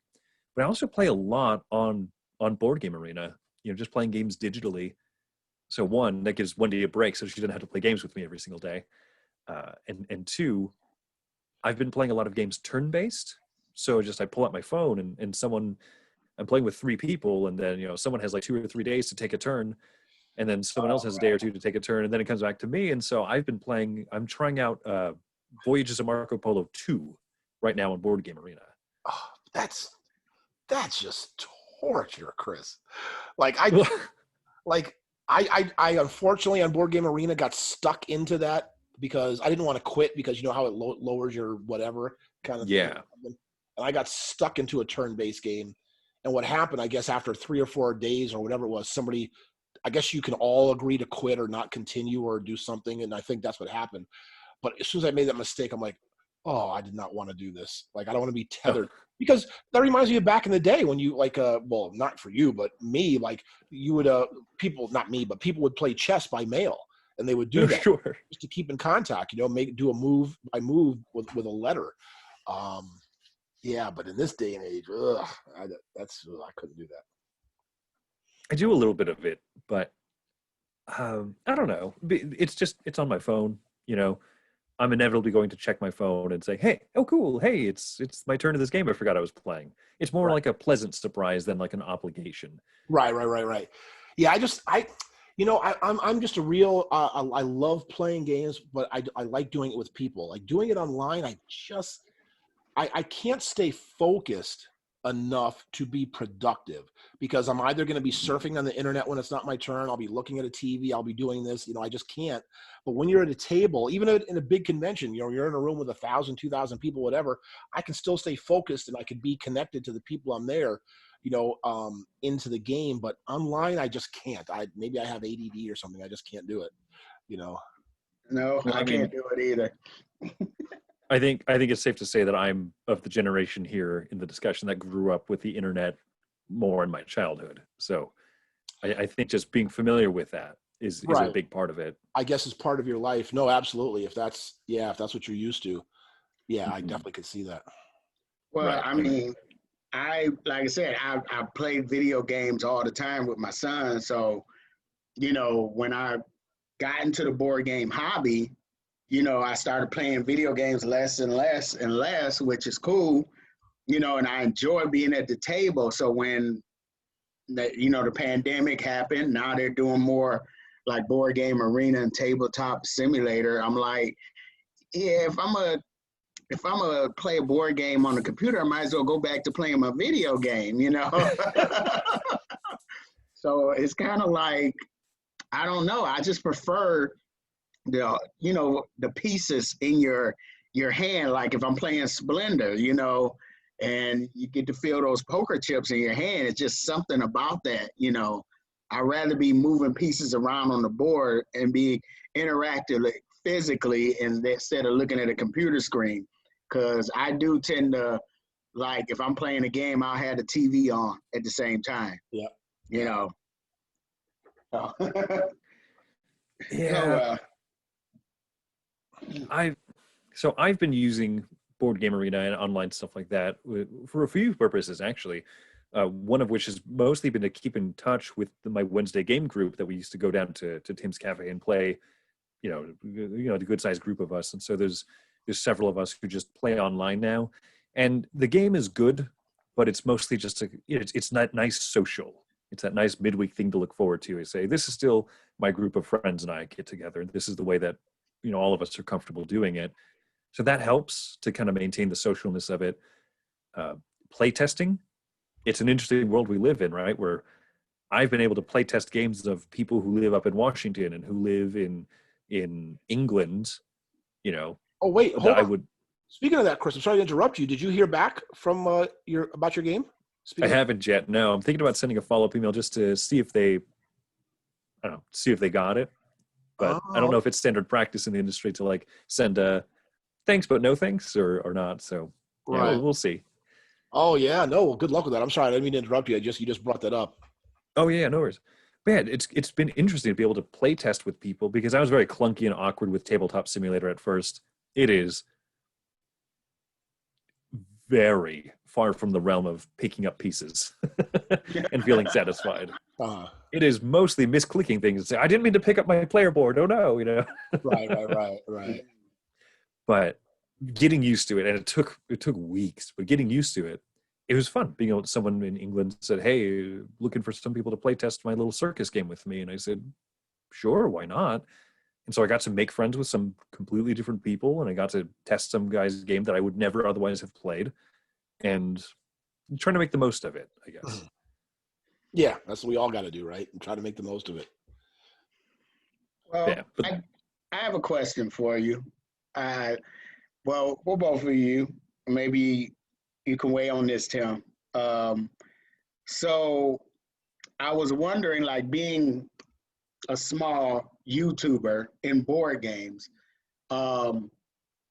if I'm looking to review a board game that's coming out, like if I want like a company to recognize me and say, hey, can we send you this board game? Is that something that I need to reach out to that company and offer my services? Not getting paid or anything, just say, hey, I wouldn't mind reviewing your board game. Or is that something do I wait till they recognize me and say, hey, Dwayne, we're from Cosmos Games. We'd like to send you this review copy and see what you think. Well, I can weigh in, and I know Chris can weigh in too, because he's from both sides. Okay. But I'll weigh in from sort of more the company side, who you're asking. All right, because these are one of the things I had to deal with when I was working with Yellow and stuff. And the truth of the matter is, again, it's one of those kind of things where I would get, like, when I first started with them, one of the things I was doing was doing that, sending out review copies, sending out donations, all that kind of stuff. And trust me, I got dozens of emails requesting games, whether it's review copies, whether it's for a school library, for a regular library, for a board game cafe, for a game, whatever it was. Everybody wants a game. So Right. it's really, really tough. And at the end of the day, a publishing company is in business to Yes. make money. So with that being said, and maybe people may not want to hear this, but this is kind of like the truth, is there are like 10, if you want to go down the list, or not 10, there's going to be the top 10. This person has, a 250,000 subscribers. This person has 500,000, whatever. And of course, any publishing company, whether you're Asmodee at the top, whatever, or you're, Joe Blow, in your basement at the bottom, you're going to want to get that 250,000 reviewer to review your game. Right. So it's one of those kind of decisions that a company has to make. Hey, listen, sorry, Dwayne, I can't really send you a game because I've sent out my 10 games to the top 10 people. Right. But at the same time, it's one of those kind of things also where you have to mix it up now and then, right? Because every now and then you do have to kind of say, okay, I'm going to skip, say, 2, 4, 6, and 8, and I am going to give one to Dwayne. I am going to give one to Chris. I am going to give them to these smaller YouTubers to kind of break it up. But our big releases, I would argue that every publishing company is going to give them to the main people first, right? That's what I figured. Yeah. But that's my viewpoint from that side. And Chris, I'm sure, like you said, you're going through it now. What have you seen? So, I brought this up, I think, while you stepped away for a second, because most of the reviews that we've done on our channel were games that we either owned or we played at Timm's Cafe. And so recently we've been reaching out to a few more publishers and asking them, and basically it's been very uncomfortable. Yeah. And again, but also, Dwayne, I'm really not going to be doing a lot of reviews on my YouTube channel. That's not where I want to try to get to and do, because there's hundreds of people reviewing board games. Because as I've been looking, I'm like, wow, you know what I mean? There's just a lot of people doing that. And I just don't know if, you just have to find your niche, what you think could do. And I'm trying to find my niche, my thing for YouTube. So I probably wouldn't ask personally. I mean, I get enough through the Meepleville and stuff that I could, and Chris knows that, we get them and, he can use them to review and all that kind of stuff. So, but yeah, it doesn't hurt to ask. All you can do is get a no, Dwayne. Yeah, see, that's what I figured. I didn't think it would be appropriate. I was just curious, but I didn't think it was going to be, something that I'm like, ooh, send me this game. Because like I said, I have a lot of games. And like I say, the purpose of my channel say, hey, there's some people, board games are mainly marketed through word of mouth. And how I learned about them is through, podcasters and YouTubers and walking into the board game store. So I'm trying to be that extra mouth to pass the word on to people that, primarily African-American, but anybody that, hey, there's these board games out there, so And at the end, go ahead. No, I was just going to say, at the end of the day, the one thing I would say that you definitely have to do, and this isn't a suggestion, I say it's something you have to do, is just be honest, right? Don't, because like when we started like MeepleCon, for instance, because we asked companies for games for our library, for the game, because the first MeepleCon was like Dave's games, my games, and a few of Jacob's, who was helping us. But, we told them straight out, hey, listen, we're hoping to get 100 people. We'd love to have your games. If you don't mind, send them. Like, don't inflate your numbers, like, or right. Like, hey, well, yeah, I just started my YouTube channel 2 months ago, but I estimate by the end of the year I'll have 10,000 subscribers. So you might want to, So that's what I would just, at the end of the day, I would say the thing you have to do is just be honest and just say what, because, I'll give you a recent example with Reiner Knizia. When I was able to interview him, that's what I did. I was like, okay, you know what? So I wrote him an email and I was like, hey, listen, I've got 24 people or whatever it was on my YouTube channel. May not be a whole lot of people see it. I know you've never heard of me, this and that, but I would really love to interview you, blah, blah, blah, blah, blah, or whatever. And he got back to me. But I was honest. You know what I mean? Right. I wasn't gonna lie. I wasn't gonna lie or anything, because I could do that. What you call is it called a white lie or whatever you call it? But I could say, well, I've had over 50,000 people come through my doors at Meepleville and this and that, and I've got a huge. I could kind of falsely and it would be kind of true, right? But I could use figures like that. But I could kind of just tell the truth as well, so. The thing that I would say, when I first kind of got into podcasting, and we've been doing it for a few months, I found Jamie Stegmaier's article on his website about being a content creator or a YouTuber reviewer or whatever. And he wrote an article a few years back now that was really instructive, and one of the things he mentioned, he talked about what Timm said, that it is business and everything like that, but they do want to reach out to different people. But some of the things that he expected were to see people put in the legwork first, right? Because I've gotten emails from people who have been a podcast or YouTube channel for less than a month, and then reach out and say, hey, can I get a new copy of Scythe? Well, that was still kind of the hot game. And he said, I'm sorry, no, right?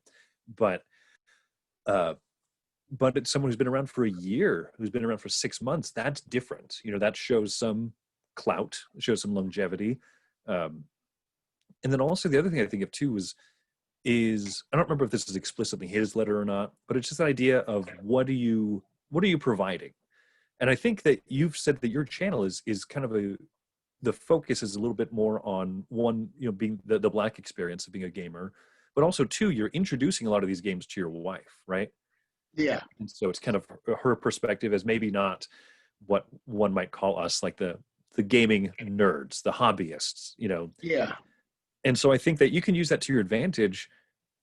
But also if you email a company and say, hey, this Kingdom Death Monster looks like a really nice game to introduce to my wife, who's a very casual player, they're more likely to say no. Right. So that would be my thought, is that might be a really good, for like, well, I don't know, some of the big,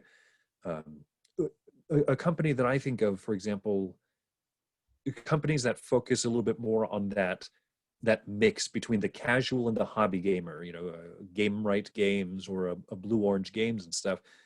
They make such accessible games that are very fun, and they might be some of the better companies to reach out to for review copies. I approached Renegade Games a little while ago. I do mean like 3 years ago or 2.5 years ago. And what they did was they sent us games that weren't like the brand new hotness. They were some of the smaller box games that were a year or two old, which for board game reviewers' sake that's old news kind of a thing. But if you review those games, if you're honest, and if you put in the effort and you really, you talk your actual feelings about those games, you put the content out there, that does build a little bit more trust, so that maybe next time they'll say, we're looking for someone besides that top 10, for this new upcoming game. Hey, Dwayne on his channel, Blackboard Games, did really good when we sent him this game that was like a year old. Maybe we'll take a chance on him with one of these newer games. Right. Yeah, Yeah, and we actually just reviewed Planet from Blue Orange Games. She loves that game. Yeah, but here's another thing, Dwayne. Make sure you do the follow-up also, right? Make sure you contact. Did they send you the game, or you just did it on your own? No, we just did it on our own. Everything I've done on my own. Okay, well then, yeah, make sure you send them a video, say you did this, let them look at your channel, because again, that's going to start establishing a rapport. Okay, because your review with them is totally unsolicited. And it's one of those kind of things is they have lost nothing. They have only gained something, because whether it's, 10 people or 10,000 people on your channel, they got free advertising for zero cost to them. So they are going to be appreciative to you in some sense, right? Whatever it is. Right. So yeah, make sure they know that you've done that. Okay. All right, now, thanks for the feedback, because I was curious about it, because I do want my channel to grow, and just get the games out there, because I think it's some great games that people need to play. Oh yes, there are. I mean, there's great games I need to play. There are. Yeah. Yeah. There are a lot of good, and I think I'd like to do that. I'd like to maybe next week. I'd like to maybe talk a little bit more. Maybe we can spend some time talking about YouTube, kind of, and our experiences. Because Chris, because like I said, I've just been like obsessed, consumed, or whatever, just like looking at videos, trying to understand all the terminology, like CTR, click-through rate, and all these kind of impressions and just everything. But Chris, I saw like you did it with this British guy. You had like a 4,000 view video, right? Or something. Wow.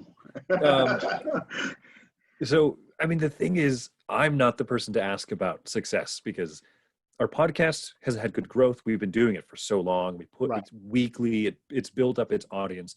Our YouTube channel is a lot smaller compared to our podcast numbers. But it's so much effort to try and do something different and unique. So one of our most successful videos was when Brass Birmingham came out. I guess we'll call him a friend, right? Through social media and board gamery friend, right? Matthew Jude, who is on the This Game is Broken podcast and Death by Monsters now, and he's awesome, right? He's always been a comedian, and so I said, hey, I want to put together this humor video. You live in that region, the Black Country region of England, and people butcher those town names, just butcher them. So we came up with a little comedy skit where it was just like a pronunciation. Welcome to the pronunciation guide. Here's how you pronounce this, this like awful spelled town name.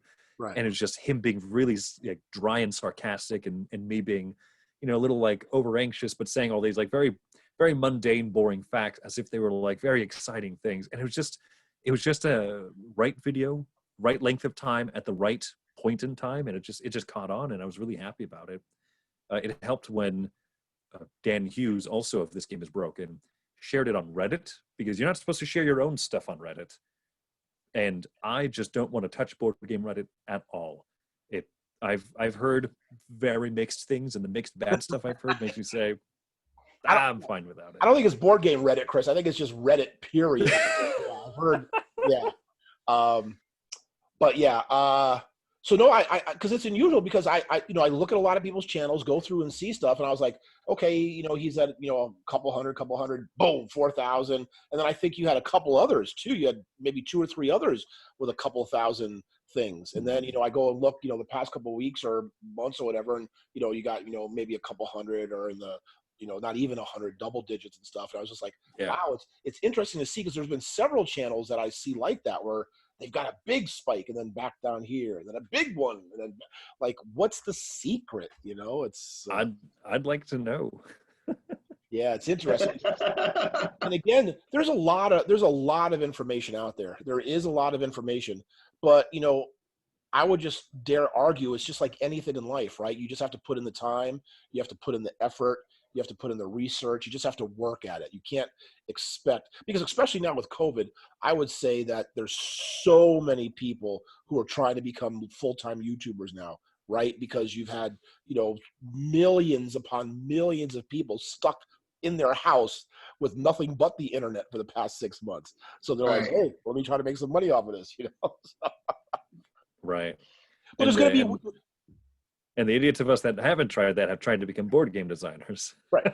But there's going to be a weeding out, right? Because in a year or 2.5 or whatever it is, when things are back to normal, then these either people who've tried to do it are going to either go back to work and not have the time, or a lot of the audience who was sitting and just watching YouTubes will be back to work also. So there's going to be, like, I'm sure there's a big spike in people wanting to do it, but I think there's going to be another drop again after about a year when things start getting back to normal. Okay. Yeah, Well, I mean, if you stick through it, I reckon that it'll actually be less than a year when you see a lot more drop off. And if you're one of the people that has those legs that can stick through it, I think that shows, that shows grit, and which is amongst the factors that companies will determine when, figure out which reviewers to work with. Oh yeah, absolutely. Because, and again, I've been looking at some of these channels who've got, like 8, 10 million people or whatever. And what people don't realize, again, with a lot of these people is they're not oversight night successes. They've been Oh doing yeah. it a long time. yeah. It's a slow grind. It's a thing. But yeah, let's do that next week. Let's ask some questions, come up with some topics. Let's talk about YouTube and really try to help each other out. Because my friends from Australia, actually, they're starting a YouTube channel, and they asked me for my advice, and I'm like, I don't know anything. I'm learning myself, right? And so I watched a couple of their videos because I'm editing a video right now because somebody made a comment. I didn't have any B-roll, like kind of like the first video I made. I had a couple little things, like little boxes, like right up in this area, with me. And I learned how to do like picture-in-picture and stuff. So now I learned about B-roll. So again, it's just a slow process of learning and doing all this kind of stuff. And I just been editing today, and I got my first part of this one video done. What was it, like 3 minutes and 50 seconds? And it was like 3 hours of editing because I'm still learning iMovie. You know what I mean? I'm still learning. But it's like I get to a point of something I want to do, then it's like, okay, let me go to YouTube, type in, how do you do this? I sit and I watch a video how to do it, then I go back to iMovie and do it. Come to another point. Oh, go back to YouTube. How do you do this? Oh, it feels so real, Tim. That's exactly what it is. It is. That's what it is. It's going to be but I'm enjoying it because, again, I don't have my business to work at, right? And I want to work at a business of something. So this is kind of like a supplement for me, because I can't be as active as I want to in my real business, because it just can't, so. I got you. That's something I'm learning, like every time I do editing. There's some things I learned by accident. Like I accidentally hit a button and I'm like, what did I just do? Wow, that's sweet. Yeah. Yeah. So yes, let's do that. Definitely do that next week. We'll definitely let's talk about YouTube. Let's help each other out, get some hints, techniques, anything we may have learned and stuff, because there's just so much information out there. Yeah, it's just a lot. So let me see. It's almost 8 o'clock. So Dwayne, we'll go ahead and start with you. Why don't you go ahead and say what you've been working on, your latest reviews, your sites, and all that kind of stuff, so people know what's been going on with you.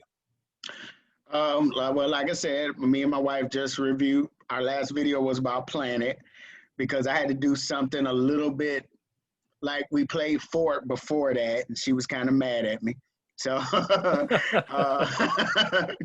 and you did a review of Fort as well. You have a video up. Yes, Sorry about that. and she loved it. But she loved it, but she was like, I wouldn't expected that complexity in that game. So we had to draw it back. And then I just got my copy of Splendor Marvel. And so we're going to do like a comparison video, talk about that game in our next review. Oh, nice. Nice. Very good. How about you, Chris? Let's see, one of the last things that we did was, so one of our favorite things that we've been doing on our podcast is, which goes up every Saturday. We try and do about half-hour episodes. We do hindsight reviews where we look at the games that we reviewed 2 years ago and we talk about where they are now. Are they still in our collection? Do we still like them? Are they still fun? And a lot of times we move games along. We try and keep up to about 2 cabinets, 2 of these size cabinets, actually just that. And so we move games a lot, and we had 3 games that we reviewed in the month 2 years ago that we still have: Reef, Gizmos, and Terraforming Mars. And so it was fun to do a re-review on a game you've already reviewed and said, what does 2 years of time make you appreciate more or less about a game? So we've been doing that. We've been trying to do a few more live plays of games on our YouTube channel. So you can find all of that at Meeple Overboard. Oh, nice. Very good. Very good. Well, as far as me, like I said, I've just been obsessed with YouTube. I'm really just trying to, like this one video that I'll be working on probably till 1 a.m. tonight, for all 11 minutes of it, I think it is, or whatever, 10 minutes. I'm going to put out on Saturday because I'm just trying to, again, I'm one of those old school kind of people. And I truly think that, you have to throw bleep against the wall and see what sticks, right? You just have to do it. I just really feel that you can't deny before you try, right? Oh, that's not going to work. Nobody's going to like that. Nobody's going to watch it. No, just it's free. It's YouTube. It's like, who cares? Like, just put it out there. If nobody watches, nobody watches. But if somebody all of a sudden something catches, like Chris, you got that 4,000 spike, that works. Off of a pronunciation guide video. Right. Yeah. I should keep doing it. But that's just it. And so that's kind of my stage at now. And that I'm going to just do that. I'm just going to try to put stuff out there and see what works and see how I can get an audience or what people want to see from me. Maybe they don't want to see me, that'll tell me too. Right. I'll maybe find that out as well. So, well, good. All right. Well, thank you guys so much. It was good seeing you all again. Thanks for joining me. There was only 3 of us tonight, but that's great. I thought it was a great night. We talked about legacy games and horror games, thematic games, some really good talk, really good conversation. But yeah, so we'll see you guys next week. Don't leave. I want to talk to you real quick. All right. So anyway, bye guys. We'll see you next week. Bye. Okay. Oh, nope. I don't want to do that. Cancel. Just keep smiling. Keep smiling. Where is Just keep smiling. Oh, there it is. Oh, stop. Oh.